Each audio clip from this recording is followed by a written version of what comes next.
Twilight, Chapter 6. As I sat in my room, trying to concentrate on the third act of Macbeth, I was really listening for my truck. I would have thought, even over the pounding rain, I could have heard the engines roar. But when I went to peek out the curtain again, it was suddenly there. I wasn't looking forward to Friday, and it more than lived up to my non-expectations. Of course, there was the fainting comments. Jessica especially seemed to get a kick out of that story. Luckily, Mike kept his mouth shut and no one seemed to know about Edward's involvement. She did have a lot of questions about lunch, though. "So what did Edward Cullen want yesterday?" Jessica asked intrigued. "I don't know," I answered truthfully. "He never really got to the point." "You looked kind of mad," she fished. "Did I?" I kept my expression blank. "You know, I've never seen him sit with anyone but his family before. That was weird." "Weird," I agreed. She seemed annoyed. She flipped her dark curls impatiently. I guess she'd been hoping to hear something that would make a good story for her to pass on. The worst part about Friday was that, even though I knew he wasn't going to be there, I still hoped. When I walked into the cafeteria with Jessica and Mike, I couldn't keep from looking at his table where Rosalie, Alice, and Jasper sat talking, heads close together, and I couldn't stop the gloom that engulfed me as I realized I didn't know how long I would have to wait before I saw him again. At my usual table, everyone was full of plans for the next day. Mike was animated again, putting a great deal of trust into the local weatherman who promised sun tomorrow. I'd have to see that before I believed it, but it was warmer today, almost 60. Maybe the outing wouldn't be completely miserable. I intercepted a few unfriendly glances from Lauren during lunch, which I didn't understand until we were walking out of the room together. I was right behind her, just a foot from her sleek, silver blonde hair. She was evidently unaware of that. "Don't know why Bella," she sneered my name, "doesn't just sit with the Cullens from now on." I heard her muttering to Mike. I noticed what unpleasant nasal voice she had, and I was surprised by the malice in it. I really didn't know her well at all, certainly not well enough for her to dislike me, or so I thought. "She's my friend, she sits with us," Mike whispered back loyally, but also a bit territorially. I paused to let Jessica and Angela pass me. I didn't want to hear her anymore. That night, Charlie seemed enthusiastic about my trip to La Push in the morning. I think he felt guilty for leaving me alone home on the weekends. But he'd spent too many years building his habits to break them now. Of course he knew the names of all the kids going and their parents and their great-grandparents too. He seemed to approve. I wondered if he approved my plan to ride to Seattle with Edward Cullen. Not that I was going to tell him. "Dad, do you know a place called Goat Rocks or something like that? I think it's south of Mount Rainier?" I asked casually. "Yeah, why?" I shrugged. Some kids were talking about camping there. "It's not a very good place for camping," he sounded surprised. "Too many bears. Most people go there during the hunting season." "Oh," I murmured. "Maybe I got the name wrong." I meant to sleep in, but an unusual brightness woke me. I opened my eyes to see a clear yellow light streaming through my window. I couldn't believe it. I hurried to the window to check, and sure enough there was the sun. It was in the wrong place in the sky, too low, and it didn't seem to be as close as it should be, but it was definitely the sun. Clouds ringed the horizon, but a large patch of blue was visible in the middle. I lingered by the window as long as I could, afraid that if I left the blue it would disappear again. The Newton's Olympic Outfitters store was just north of town. I'd seen the store, but I'd never stopped there, not having much need for the supplies required for being outdoors over an extended period of time. In the parking lot, I recognized Mike's Suburban and Tyler's Sinatra. As I pulled up next to their vehicles, I could see the group standing around in front of the Suburban. Eric was there, along with two other boys I had cars with. I was fairly sure their names were Ben and Connor. Jess was there, flanked by Angela and Lauren. 3 other girls stood there, including one I remember falling over in gin on Friday. That one gave me a dirty look as I got out of the truck, whispered something to Lauren. Lauren shook out her cornsock hair and eyed me scornfully. So it was going to be one of those days. At least Mike was happy to see me. "You came," he called, delighted, "and I said it would be sunny today, didn't I?" "I told you I was coming," I reminded him. "We're just waiting for Lee and Samantha unless you invited someone," Mike added. "Nope." I lied lightly, hoping I wouldn't get caught in the lie, so wishing a miracle would occur and Edward would appear. Mike looked satisfied. "You ride in my car? It's that or Lee's mum's minivan?" "Sure." He smiled blissfully. It was so easy to make Mike happy. "You can have shotgun," he promised. I hid my chagrin. It wasn't as simple to make Mike and Jessica happy at the same time. I could see Jessica glowering at us now. The numbers worked out in my favour, though. Lee brought 2 extra people, and suddenly every seat was necessary. I managed to wedge Jess in between Mike and me in the front seat of the Suburban. I could have been more graceful about it, but at least Jess seemed appeased. It's only 15 miles to the push from Forks, with gorgeous, dense green forests edging the road most of the way, and the wild Quillet River snaking beneath it twice. I was glad I had the window seat. We'd rolled the windows down, and the Suburban was a bit claustrophobic with 9 people in it, and I tried to absorb as much sunlight as possible. I'd been to beaches around the push many times during my folk summers with Charlie, so the Mulholland Crescent at First Beach was familiar to me. Still breathtaking. The water was dark grey, even in the sunlight, white-capped and heaving to the grey rocky shore. Islands rose out of the still harbour waters with sheer cliff sides, reaching to uneven summits, and crowned with austere, soaring firs. The beach had only a thin border of actual sand at the water's edge, after which it grew into millions of large, smooth stones that looked uniformly grey from a distance, but close up were every shade a stone could be: terracotta, sea green, lavender, blue-grey, dull gold. The tide line was strewn with huge driftwood trees, bleached bone white in the salt waves, some piled together against the edge of the forest fringe, some lying solitarily just out of reach of the waves. There was a brisk wind coming off the waves, cool and briny. Pelicans floated on the swells, while seagulls and a lone eagle wheeled above them. The clouds still circled the sky, threatening to invade at any moment, but for now the sun shone bravely in its halo of the blue sky. We picked our way down to the beach, Mike leading the way to a ring of driftwood logs that had obviously been used for parties like ours before. There was a fire circle already in place, filled with black ashes. Eric and the boy I thought was named Ben gathered broken branches of driftwood from the dry piles against the forest edge, and soon had a teepee-shaped construction built atop the old cinders. Have you ever seen driftwood fire? Mike asked me. I was sitting on one of the bone-coloured benches. The other girls clustered, gossiping excitedly on either side of me. Mike knelt by the fire, lighting one of the small sticks of the cigarette lighter. No, I said, as he placed the blazing twig carefully against the teepee. You like this then? Watch the colours. He lit another small branch and laid it alongside the first. The flame started to lick quickly up the dry wood. It's blue, I said in surprise. So does it. Pretty, isn't it? He lit one more piece, placed it where the fire hadn't caught yet, and then came to sit by me. Thankfully, Jess was on this other side. She turned to him and claimed his attention. I watched the strange blue and green flames crackle toward the sky. After a half-hour of chatter, some of the boys wanted to hike to the nearby tide pools. It was a dilemma. On one hand, I loved the tide pools. They had fascinated me since I was a child. They were one of the only things I'd ever looked forward to when I had to come to Forks. On the other hand, I'd also fallen into them a lot. Not a big deal when you're 7 and with your dad. It reminded me of Edward's request that I not fall into the ocean. Lauren was the one who made my decision for me. She didn't want to hike, and she was definitely wearing the wrong shoes for it. Most of the other girls, besides Angela and Jessica, decided to stay on the beach as well. I waited until Tyler and Eric had committed to remaining with them, before I got up quietly to join the pro-hiking group. Mike gave me a huge smile when he saw that I was coming. The hike wasn't too long, though I hated to lose the sky in the woods. The green light of the forest was strangely at odds with the adolescent laughter, too murky and ominous to be in harmony with the light banter around me. I had to watch each step I took very carefully, avoiding roots below and branches above, and I soon fell behind. Eventually I broke through the emerald confines of the forest and found the rocky shore again. It was a low tide, and a tidal river flowed past us on its way to the sea. Along its pebbled banks, shallow pools that never completely drained were teeming with life. I was very cautious not to lean too far over the little ocean ponds. The others were fearless, leaping over the rocks, perching precariously on the edges.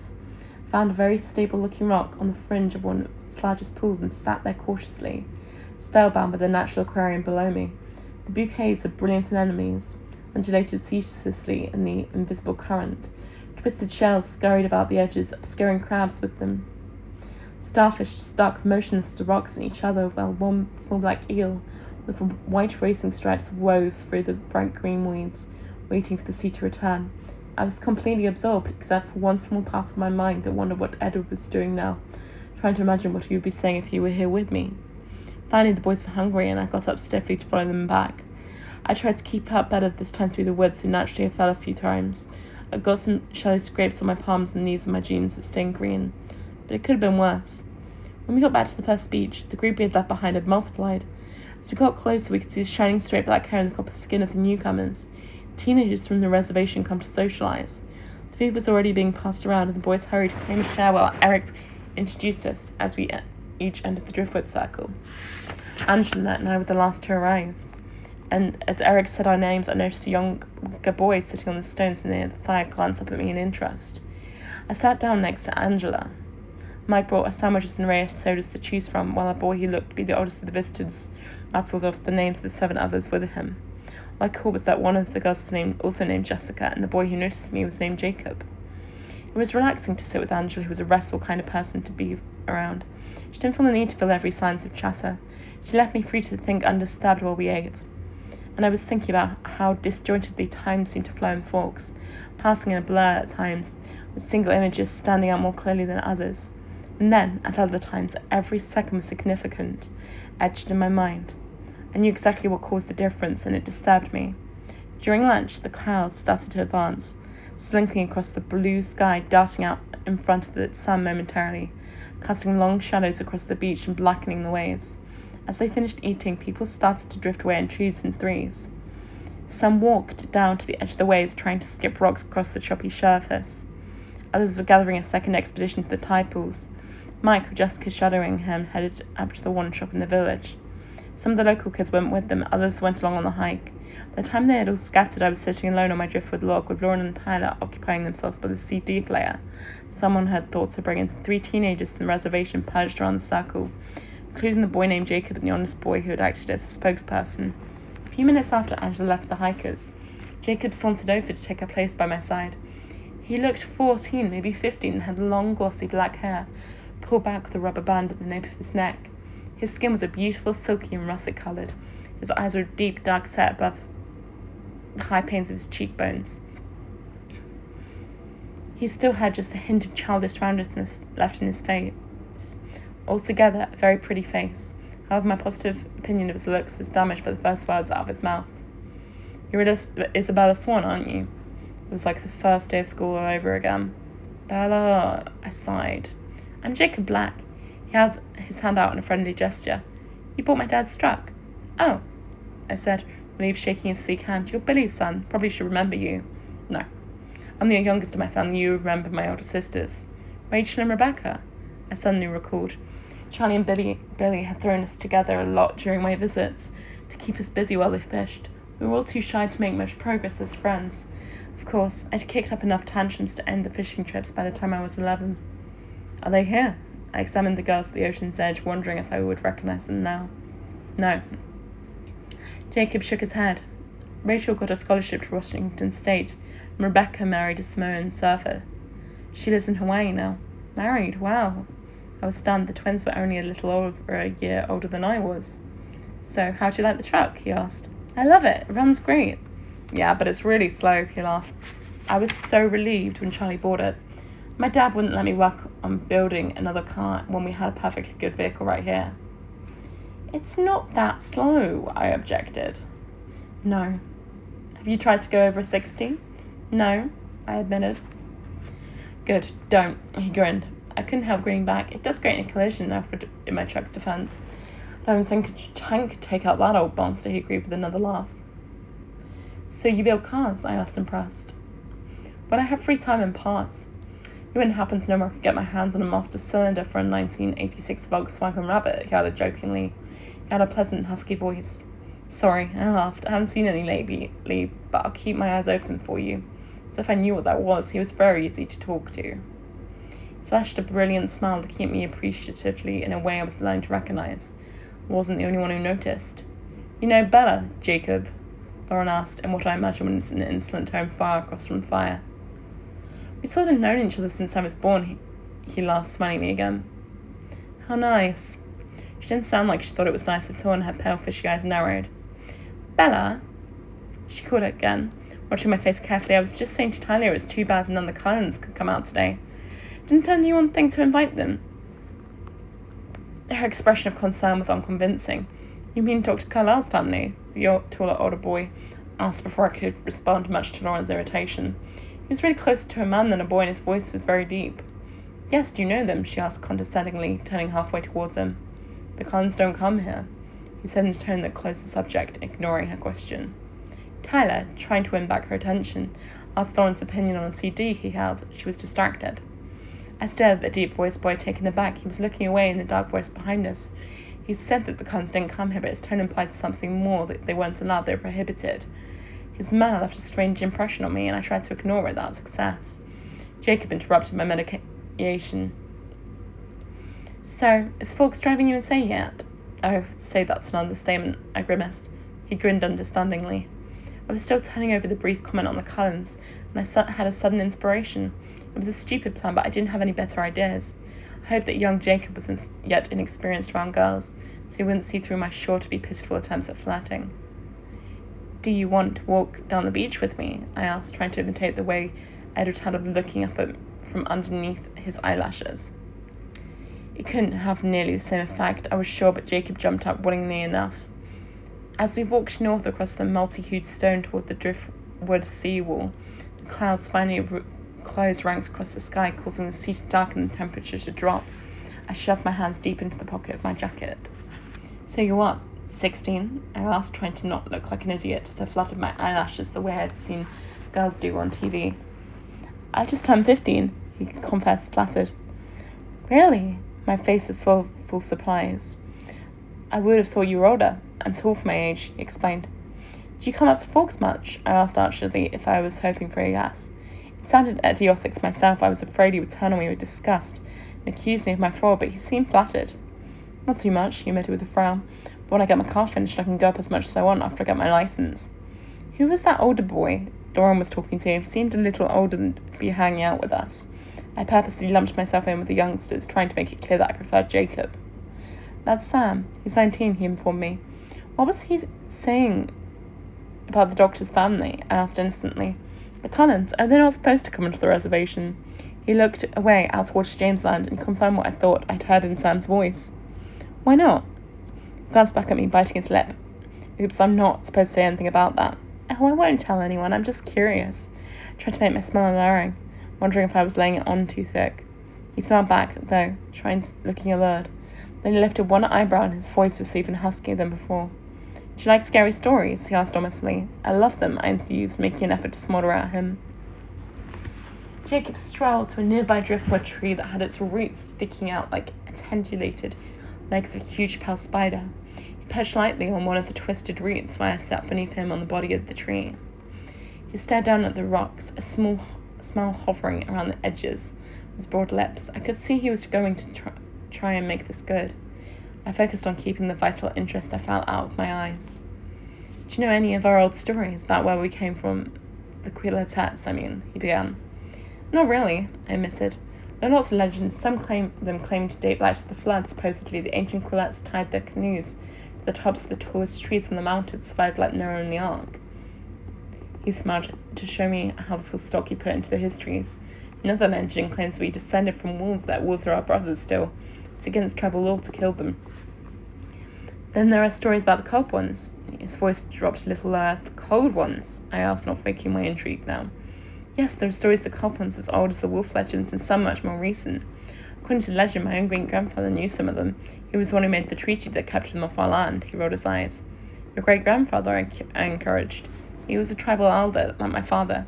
See, the cold ones are the natural enemies of the wolf. Well, not the wolf, really, but the wolves that turn into men, like our ancestors. You would call them werewolves." "Werewolves have enemies." "Only one." I stared at him endlessly, hoping to disguise my impatience and admiration. "So you see," Jacob continued, "the cold ones traditionally are enemies. But this pack that came into our territory during the Great Gunflood's time was different. They didn't hunt the way others of the kind did. They weren't supposed to be dangerous to the tribe. So my great-grandfather made a truce with them. If they would promise to stay off our lands, we wouldn't expose them to the palefaces." He winked at me. "If they weren't dangerous, then why?" I tried to understand, struggling not to let him see how I was considering his ghost story. "There's always a risk for humans to be around the cold ones, even if they're civilized like this clan ones. You never know when they might get too hungry to resist." He deliberately worked a thick edge of menace into his tone. "What do you mean civilized? They claimed that they didn't hunt humans. They supposedly were somehow able to prey on animals instead." I tried to keep my voice casual. "So how does it fit in with the Cullens? Are they like the cold ones your great-grandfather met?" "No."